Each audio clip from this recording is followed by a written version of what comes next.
Channel پر کسی نے comment کیا کہ خطیب کے لیے ممبر پر چڑھ کر سلام کرنا کس صحیح حدیث سے ثابت ہے؟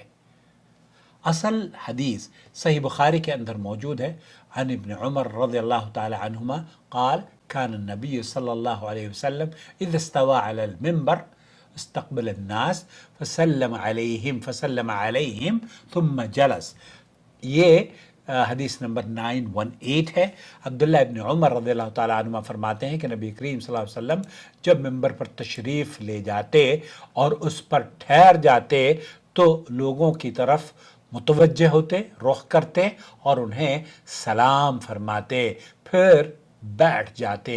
دوستو، بھائیوں اور بہنوں، یہ بالکل حدیث واضح ہے اور اللہ تعالیٰ سے دعا ہے کہ اللہ تعالیٰ مسلمانوں میں اتفاق اور اتحاد عطا فرمائے اور جمعہ کے دن لوگوں کو اللہ کی رضا کے لیے ان عبادات کو کرنے کی توفیق بخشے جو نبی کریم صلی اللہ علیہ وسلم سے ثابت ہوں۔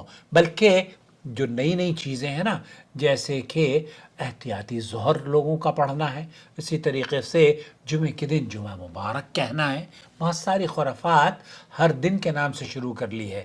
اللہ ان مسلمانوں کی حفاظت فرمائے۔